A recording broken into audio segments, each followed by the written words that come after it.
Thank you. So basically, what I have going on is going to the boil, finishing the reverse boil off, and you can tell I can't get it all in because I'm trying to get 10 gallons with all that grain and whatnot all in here, and I'm not able to fit it all in, so I gotta kind of pour slowly and make sure it mashes out.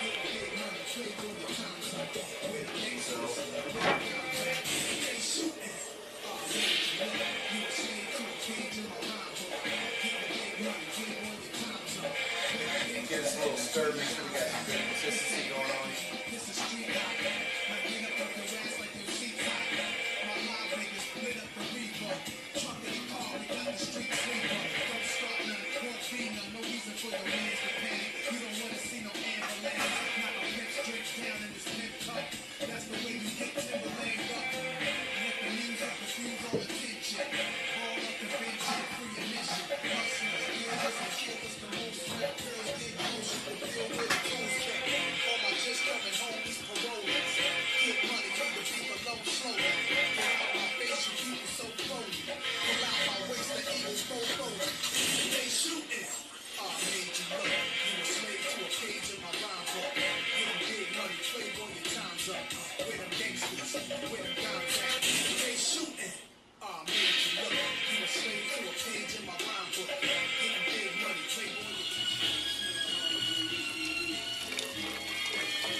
Alright, so what we're going to do here is we already got our boil pretty much going. Got the flame on. It's coming from our mash right here. We're going to add some Cascade for about an hour. So, what I use is a very simple cup that the Cascade cups normally comes in. This is an ounce. We're going to do 4 ounces, 60 minutes. I know it's an Imperial Stout. Traditionally, you wouldn't do that. But when you homebrew, you get the tanker, and you do kind of what you want. So,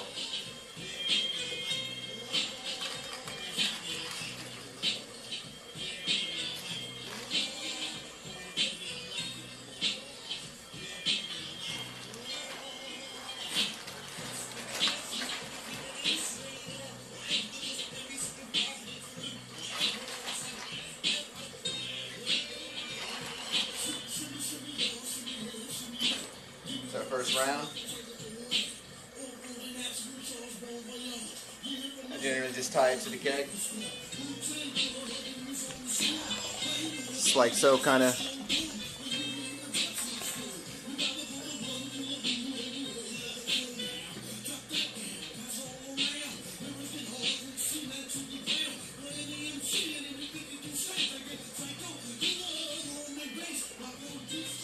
So I got my Cascade hung, my boil started.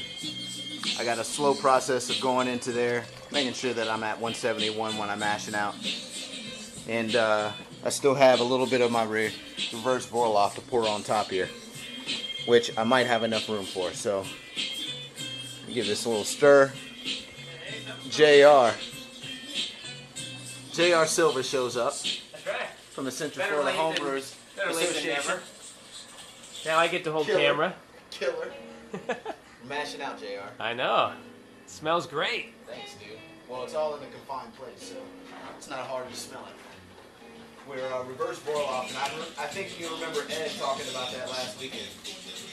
The reverse boil off, where you take the grains, the liquid from the bottom of the mash tun, and you pretty much pour it on top. Oh, yeah.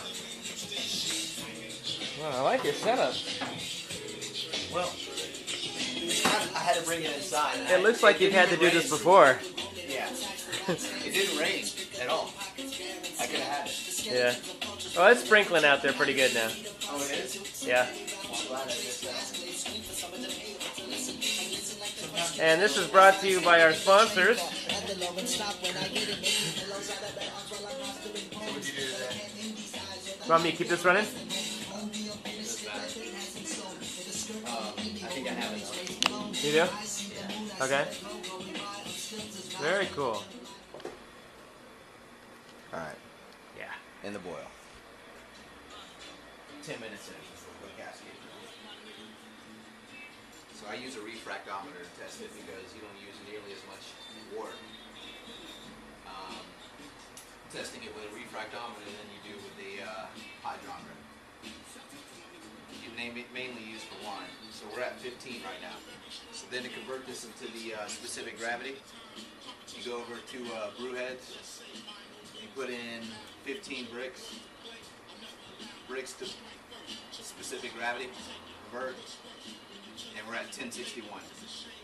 I want to be at 1077, 1075-ish, because I want to make a really high gravity beer, hoping to be at least 9%. So when we boil down at least half a gallon or so, I'm hoping that my bricks jumps up to, and you can just kind of play around with the measurements here. I'm just going to stick in 17, see what that spits out. That's 1070. I'm going to stick in 18, see what that spits out, and that's 1074. So hopefully I'm around 18 to 19 bricks. 1074 to 1079, 18 to 19 bricks when this goes into my primary. And that will yield, real quick, go back to the quick calculators on the brew head, and if you find the alcohol by weight, say your final bricks happens to be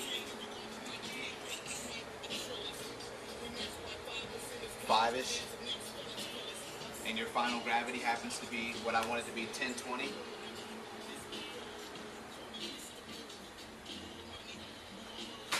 Hold on.